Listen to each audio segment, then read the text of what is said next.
A Course in Miracles. Lesson 30. God is in everything I see because God is in my mind. The idea for today is the springboard for vision. From this idea, the world will open up before you, and you will look upon it and see in it what you have never seen before. What you saw before will not even be faintly visible to you. Today, we are trying to use a new kind of projection. We are not attempting to get rid of what we do not like by seeing it outside. Instead, we are trying to see in the world what is in the mind, and what is wanted to be recognized as there. Thus, there is an attempt to join with what is seen, rather than keeping it apart. That is the fundamental difference between vision and the way of seeing. Today's idea should be applied as often as possible throughout the day.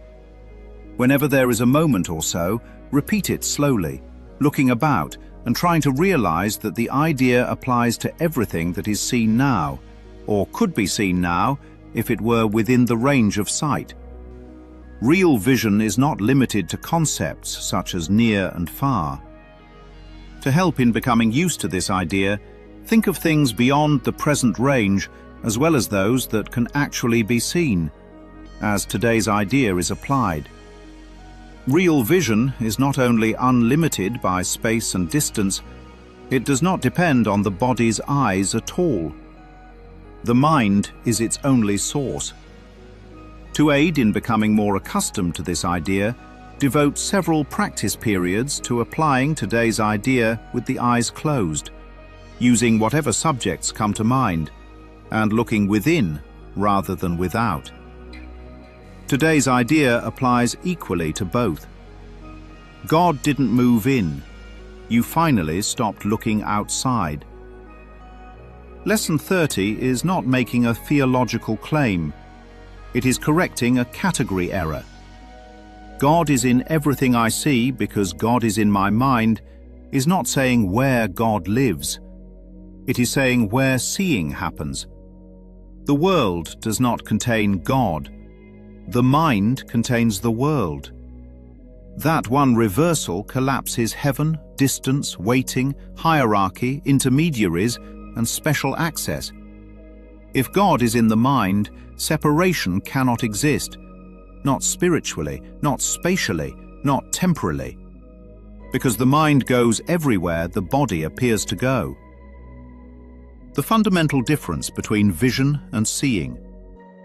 Seeing is separation-based. Vision is union-based. Seeing says, there is something over there and here is my opinion about it. Vision says, there is something arising with me, from the same source as me. Seeing keeps subject and object apart. Vision joins them before a story can form. That is why the Course says this lesson introduces a new kind of projection. Old projection says, I feel something, so I assign it to something outside me. New projection says, I choose what I want to recognize, and therefore what I see reflects that choice. This is not denial, it is authorship. Why real vision is not limited by near or far. Distance only exists if minds are separate. If all minds are one, then over there is just a thought with extra scenery. Near and far are bodily concepts. Vision does not use the body's eyes. That's why the Course says real vision is not limited by space, distance, or range. You don't see farther. You see without edges. Why the practice moves inward? Because the moment you look outward, the narrator wakes up. The narrator adds history. The narrator adds threat. The narrator adds identity. Looking outward activates interpretation. Looking inward bypasses it. Inside there are images without labels, feelings without justification, awareness without argument. That's where vision lives. The metaphor you've been asking for. Imagine wearing virtual reality goggles since birth. Everything you've ever seen came through the headset. Cities, enemies, God, distance, time. One day, instead of asking what's in the world, someone asks, have you ever examined the screen? Lesson 30 is that moment. God was never in the scenery. God was in the projector. The world doesn't change when the projector is recognized. The meaning of the world dissolves. That's why the Course says, what you saw before will not be even faintly visible. Not because the world vanished, because the story lost its power supply. Why God is not coming around the corner. A God who arrives later must be absent now.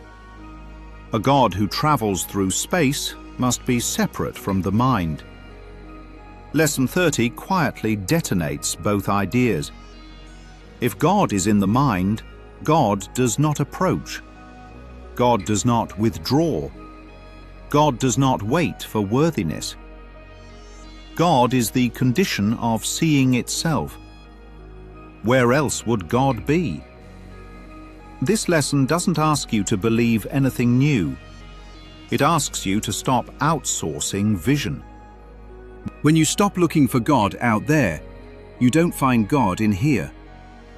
You realize God was the looking all along.